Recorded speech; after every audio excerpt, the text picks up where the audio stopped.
Hello, everyone, and welcome to another session of Great Shouts, Marketing Growth Interviews. I am Ed Davidson. I'm a fractional head of marketing and your host for these sessions.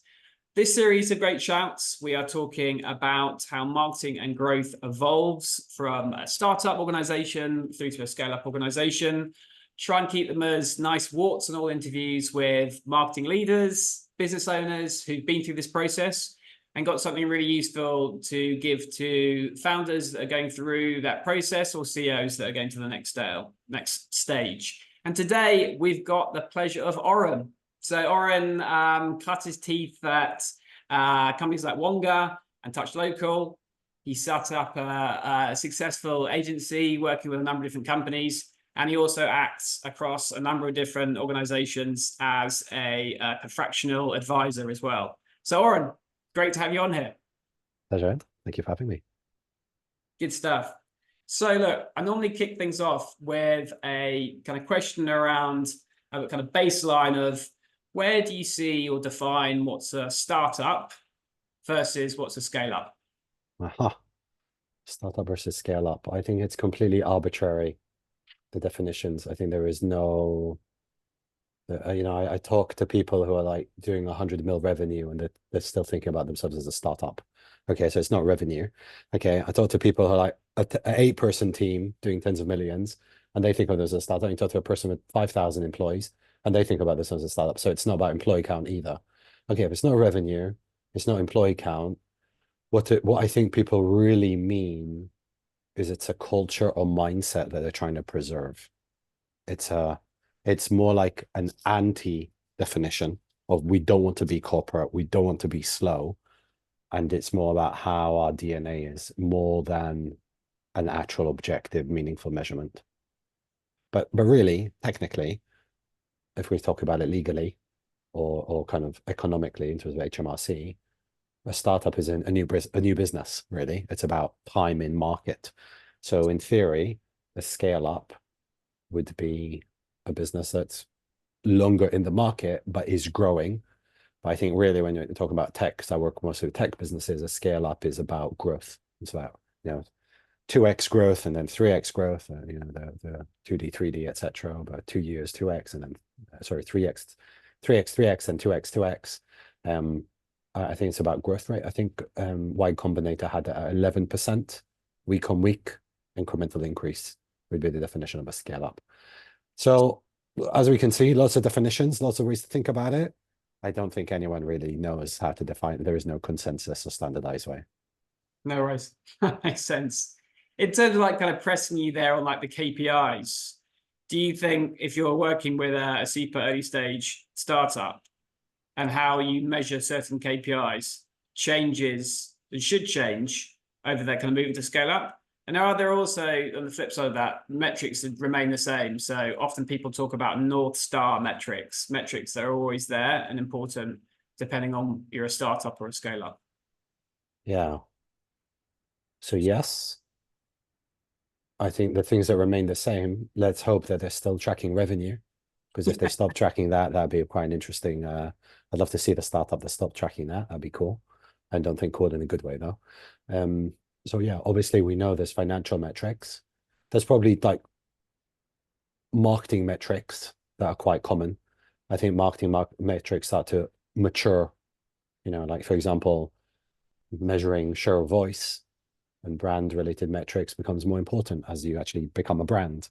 So obviously if measurement changes, then how your business is growing is changing, your KPIs change, how you measure them change. But I think the biggest issues really are structurally. Like, yes, we can talk about KPI changes, but what I think is more interesting is the increase in friction or tension in shared KPIs cross-collaboratively. So the biggest problem is you're a small business, person owns it, they're accountable, happy days. They know what they're doing, what activities driving it.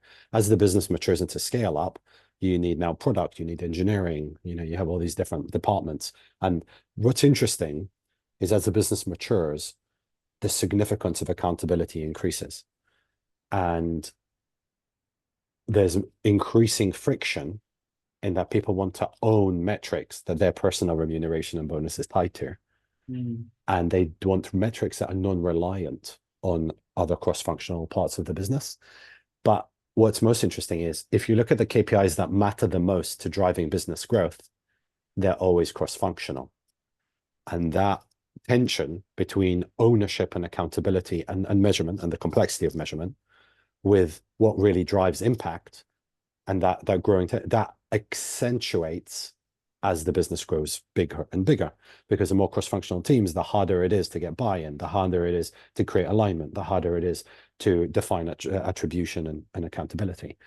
So I think that tension in growth is a more interesting conversation, a more interesting thread, rather than what KPIs to measure, because I don't think KPI measurement is particularly complex or hard or tricky. I think it's what the most important KPIs are, what activity drives the KPIs and how to measure it, and how to think about KPIs cross-collaboratively, which I think is where the real points of contention and difficulty are for businesses. Yeah, I think it's really interesting as well. Like you're saying, in terms of the larger organization there's more accountability to one metric, and then people will potentially force things to influence that metric for their team or for them as an individual. I always used to call it, when I work for large organizations, you'd pull one lever, but in pulling that one lever, something else pops up and has an influence. If you don't understand you're pulling that lever, there's something there, or you don't care about it, then you may be breaking things elsewhere. And yes, certainly the smaller team, you've got sight of that, whereas a larger team, you can't. And maybe if there's more of a top-down FD influence to say that team should just do that, they might not have the understanding of all the other elements of it as well. Yeah, So, I mean, you're describing as like this really interesting dynamic where you've got levers that's impacting. But what I've seen in some large organizations, you have teams in different countries working on the same initiative, but siloed. So you have the same project happening 3 times in the same business. So it's not even, it's like, it's so chaotic that it's not even like, I'm not aware of the impact it's having. It's like the duplication of large businesses is crazy. It's the complexity and trying to understand what everyone's doing is that's why there's so much overwhelm with cross collaboration and cross communication. And I think it's part of the reason there's such growth in that as a category in MarTech and project management tools, is like people are desperate to remain aligned, but the bigger you are, the harder it gets. And that's why we've got all this tension around pods, structuring of pods, and like, Spotify and other businesses, and how they're nullifying some functions like product managers in some businesses. So I think it's like a very interesting challenge the business have that no one's really quite cracked yet. Presumably they're going to output of that. It reduces growth, but there's a huge amount of wastage from it, presumably as well. Yeah, it goes against all of their commercial objectives. It impacts all of their commercial objectives negatively. Employee churn, dissatisfaction, financial remuneration, resource allocation, profitability. Yeah, it's catastrophic financially speaking. Interesting. And I suppose when you see more of a kind of startup to a scale up, how we're defining it, as it were, the team structure, especially from a marketing and growth, do you see a kind of natural pattern where companies will say, when they've been using agencies, they'll bring people more in-house to be able to have efficiencies there, or they'll have particular individuals that are bringing further within a marketing org because it makes more sense? Do you kind of see that as companies start to make scale? I'd say on average, as a whole, yes. Like I'd say, is there progressively more of an inclination towards in-housing? Yes. And I think the economics, for the most part, stack up as advantageous in doing it, because fundamentally, the cost of having an employee is cheaper than a freelancer. And it's certainly cheaper than an agency where you're paying for an account manager and a project manager, right? So when you think about margin contribution of cost, yes, and I think that's the economic case for doing it. Saying that, I think it's very variable and fragmented by business and culture, by this key stakeholder. And I see some businesses doing it. But if I was to say what is the most common general growth rate I see, it would be towards hybrid. I'd say the fastest option between outsourcing or in-housing is that the fastest growing is the blend of the two across most businesses. And do you see the in-house person having a really good grasp and using the agency for heavy lifting? Or do you see that the kind of agency comes in with new ideas to be able to give to an in-house team? I think it depends on the agency. So I think when you've got a marketing agency that's doing more like brand or creative, they're definitely valued on the I think at least once a month I have a CMO and I ask, why did you stop working with them? And the answer was their ideas started to become stale and repetitive. Like, at least once a month that happens in a conversation. So I believe that when you're expecting ideas, you're valuing and evaluating them based on the freshness or innovation of the ideas. But when it comes to a lot of other functions and agencies, I'd say that for the most part, it's, look, we're going to do the thinking, we're going to do the strategy, and you go do the execution. I'd say most CMOs or most senior marketers think of the agencies as the execution. I'd say some of them are frustrated, or they have an expectation of the agency doing strategic thinking.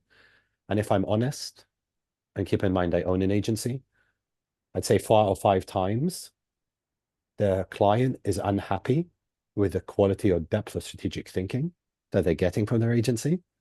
And if you ask me why, is like, wait a second, is it because the agency doesn't have the strategic chops? That's not the reason. The reason because the person who's actually doing the work for the most part is a junior. So it's not that, it's just that they're not, the agency is not successfully balancing giving the strategic insight with the tactical. They're very tactical specialists.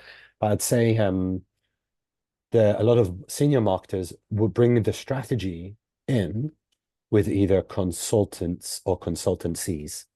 And I think there's a tension and an ongoing war between marketing consultancies who are trying to own more of the supply chain and buy up agencies so they can blend strategy and execution. So execution being agencies, strategy being consultancies. And then you see the inverse in the market. You have agencies trying to buy out consultancies, offering consulting services so they can become a blend of strategy and tactics. And I think what a lot of in-house marketers have a hard time doing is evaluating both. Because if you don't have the strategic chops in-house, how can you really evaluate the strategic chops of a consultant, a consultancy, or an agency? Okay, if you've never run Google Ads before, how can you evaluate how good an agency is or a freelancer who can run Google Ads?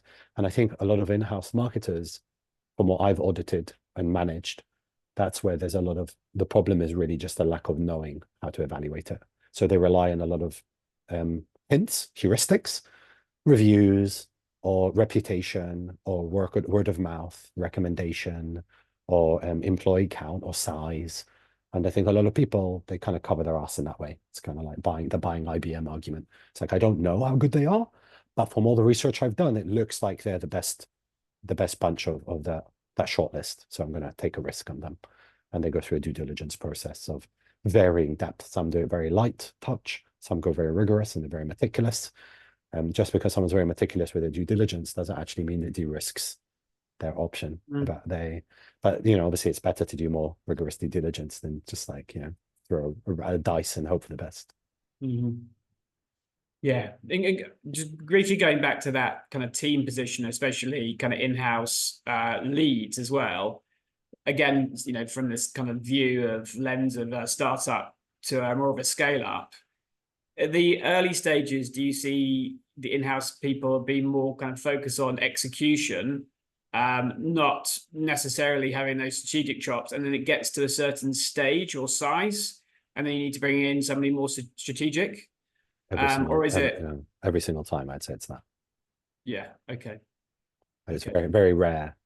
I think very few of the startups I've seen that the person who was there very early sticks around, takes on a strategic role, then manages suppliers.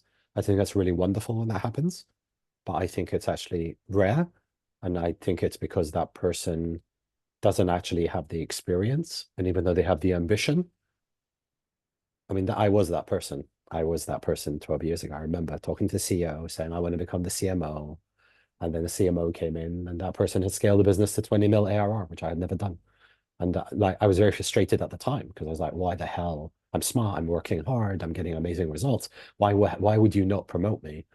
And it's like from the CEO's perspective, it's like, why would they promote me? Why would they take the risk their whole marketing, which is one of the largest line items in the P&L, on the junior who's very smart and hardworking, rather than bring someone who knows how to do it? It just does it. It's suicide, financial suicide. But it's taken me many years to understand that and that perspective through commercial acumen. But I think young and midweight marketers, I have that now. I'm supporting marketers in a few of my businesses, and they have new bosses, and they feel that they've been demoted. They feel frustrated about being demoted.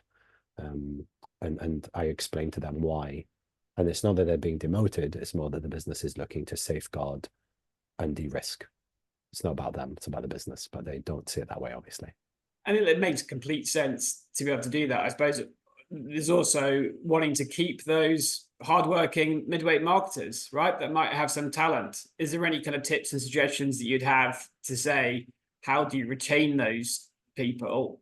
How do you have them as, under supports to more senior people to learn? Because it may be a situation where you have that CMO, it doesn't work out, and they do need to step up, even on an interim basis. Yeah, I think it's a very interesting question, because the crux of the question is what motivates that person. Mm-hmm. And I think there is no perfect formula for every person. Some people, they're very money oriented and it's really transactional. Others are really all about the career progression. But fundamentally, like what I've observed is if people feel really valued, appreciated, respected, and dare I say it in a commercial context, loved, if you love them, in the sense that they feel that you care about them first, and through caring about them, they care about the quality of the work and the output, rather than the reverse, where you would love them only if they deliver the quality of the work that you want. And I think a lot of people end up performance pressure, so they do the latter. You'll find that you can retain them even when they're high, in a very threatening situation. It's very stressful. The load on the nervous system, there's the stimuli of a new boss coming in, the risk to their self-worth, their identity, is very high. It's a very, very precarious time. And it's typically not really well managed, because it's very, very delicate, and it needs to be very well orchestrated to retain that talent. And it's very hard.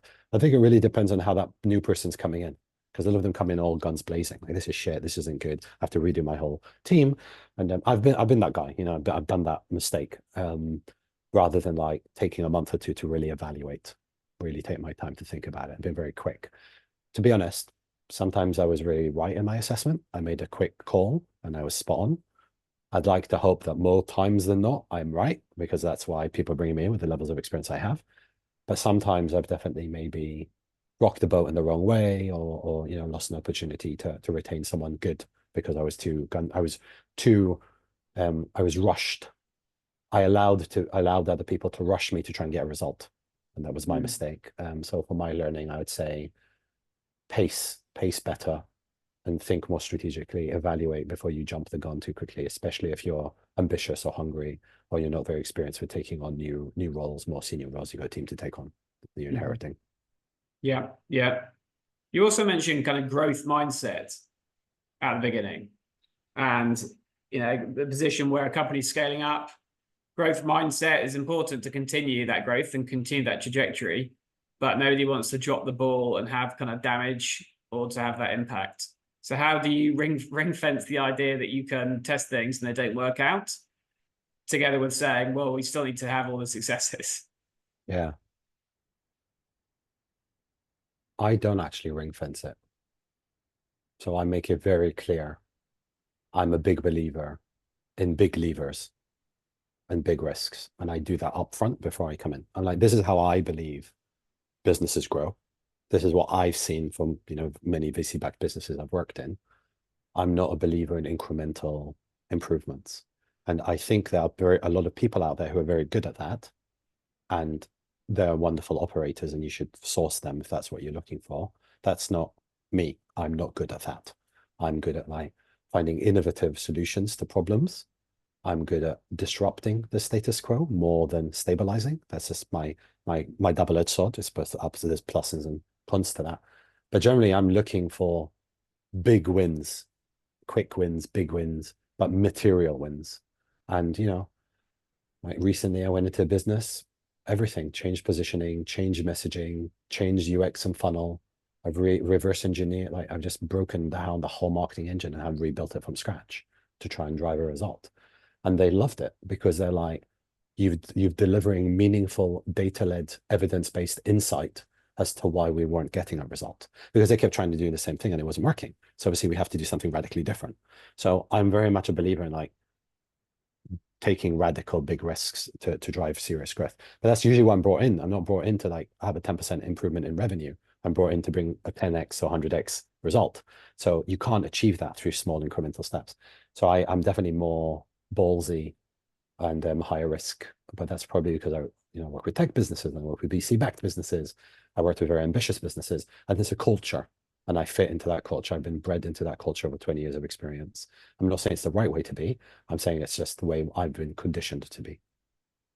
Is it harder to make those decisions based on the lack of data, a cookieless world, and information being harder, or do you turn to more qual data than quant data to have that understanding from customers so that you can make those big bets? Yeah, I think there is a lot of data out there. I think it's just not relying on third-party data like intent or content, contents indicator, like not relying on poor quality sources, but relying on first-party data and evidence. But yeah, it's definitely qualitative and quantitative data with existing customers and prospects and sales team and deep interviews and insights and market research. And the market research is like marketing's bastard child. It was like used to be a classic part of the marketing mix, and now over time it's just been like gone. And I think it's because you can deploy an ad and run it on Facebook or Google Ads within a week or two. So why not just launch the ad and get the data and the learning? But what I can see, I had that recently. I had a Google Ads account, and there's an agency managing it. I brought in a third party to audit it. They said it was good. I looked at it, and I think they were both wrong. And you kind of go, how is that possible? And it's like, no, structurally it was perfect. Like they know much more about that than I do, but they didn't understand the ICP. They didn't understand the message, their customer profile. They didn't understand the differentiation. They didn't understand strategic components of the business. So structurally, they ticked all the boxes. But in terms of business result, there's no way they would achieve it. And that's why, so we chopped the spend by about 70%.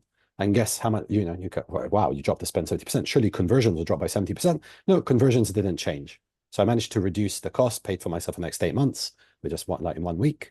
And you kind of go, why or how? It's because they didn't understand the fundamentals. So I think a lot of it is like the principles of marketing are lost because people are very specialized, and only 23% of marketers go through formal education. I think there is a lot of data that people can. I think I am keen on running rapid experimentation and iterative rapid tests to get those big levers. So I don't, I'm not cautious, and I don't believe in perfection. I don't want to create a perfect ad. I'm going to create a good enough ad, but I'd rather create 10 of them rather than like 2 really great ones. But it's channel dependent, because if you're running a TV ad campaign, you can't do a good enough ad. But if you're running like a Facebook ad campaign, you can do a good enough ad because you can pause it and stop it and deploy it. So it's not, I don't want to kind of give this broad sweeping statement. I think it's channel specific, it's brand specific, it's audience specific. But that's generally, I'd say that's where I'm predisposed towards. Going on brand, so brand's an interesting one. Obviously, you've got the components that make up the brand at an early stage in terms of, say, value proposition or kind of position to a particular segment, but it's not like brand spend in the same way that it's direct response spend, right? But this is kind of battle I always kind of feel in teams is when to spend on the brand that might have more of an impact overall to the direct response channels, but where there's a consideration, is that going to be wasted, or is that going to be, are we going to be able to see the impact? Do you think there's a natural stage where the brand element comes in that benefits everything else overall in the CAC, or is it difficult to do that? Yeah. I'm taking my time to think it through because you've raised one of the most contentious charge topics in marketing. And we are just chatting about that with a bunch of CMOs. Measuring the impact of investing in brand is quite hard. So it's a complex problem. I think the biggest problem is that there's created a dichotomy between brand and direct response. And I think most research indicates that you really want to have a blended approach of 60-40 or 70-30 between brand building and direct response as part of a homogeneous view. And I believe, and that's applicable to B2B. So that's my general like thinking about the ratio of the two of them. I generally, as businesses scale, it becomes more material for them to invest in brand awareness and being top of mind. And I tend to see that happen usually at kind of the A round to B round. They start to scale that spend and understand it. And up until that point, they want to have brand, but they don't really have the budget and they can't justify that as a separate line item. And, you know, as a business grows, investing more in brand is very sensible. But once again, it depends on like, what is the type of business? How transactional is that business? And what is a growth ambition for that business? Because fundamentally, becoming a category leader, becoming top of mind. But if you were to just like to simplify it in terms of metrics, you want to continue to invest in brand and get more share of voice than your competitor set. And based on research, the more whoever has a more share of voice has more market share. So as long as you are out there more than your competitors in terms of share of voice, brand mentions, search volume, share of search, you know, more comments on your LinkedIn posts, more traffic to the website, all of these metrics you can measure. If you just do more of that than everyone else in your competitive set, you're investing more in brand. The thing that's missing there is quality, because more messages or more traffic or more followers does not equate to quality, right? We know that. So it's what's the minimum amount of quality at the highest possible velocity. And whoever does that the most and the best tends to be the category leader. What we don't talk about, and what's very convenient to forget in the conversation, is money. How much money does it cost? And when a company, you know, I was working with a business the other day and they raised 30 mil, and you're like, wow, 30 mil. They have such a large budget. They can go crazy on brand. Yeah. How much did the competitor raise? 350 mil. And then everyone in the room just shies, just like turns into like a cucumber effect, like a little shrinking cucumber. And then you realize it's like, are you likely to win that battle? It's like, yeah, we're David, they're Goliath, sure, because it's like a nice fantasy. The reality is, we know that from research based again, that the brands who invest the most in brand have a disproportionate effect in the buyer's journey. It's of all the factors, like 15 factors, the number one factors that has the biggest impact on the market share is going to be brand notoriety. And if you ask me what's the number one lever for brand notoriety or its reach, if you ask me what's the number one KPI or what's required to drive that KPI, it's typically budget. So the answer really is whoever has the most amount of money to spend tends to be the market leader in that category. And everyone very conveniently forgets to talk about this because, you know, what's a business that doesn't have that budget going to do or say? They're just going to go, yeah, give up? No, they're going to go, we're David, that's Goliath, we can win. But the reality is, statistically, the odds are against you. But in a way, I actually kind of like it because I think some of the most creative campaigns that have been run by challenger brands, they have to be so out of the box, they have to be so radical because they need to make a splash, because they're up against such massive budgets to get reach, that they come up with incredible campaigns like Dollar Shave Club and, you know, I was going to say Cadbury's Gorilla, but Cadbury's was a large brand when I did it already. So probably not the best startup creative example. It was the first one that came to mind because it's one of the award-winning ads that actually directly impacted revenue increase. It wasn't just vanity. Yeah. And also it goes back to your big bets or your bold moves to be able to have an impact. So that makes sense. All right, we're out of time. Try and keep these sessions to 30 minutes. I could probably speak to you for a lot longer than that, but we better try and keep it there. Thank you so much. So useful in terms of content. Last kind of question I always ask people here is, what's the one best piece of advice that you could recommend to CEOs or founders that are going through that growing pain of moving to a startup to a scale up?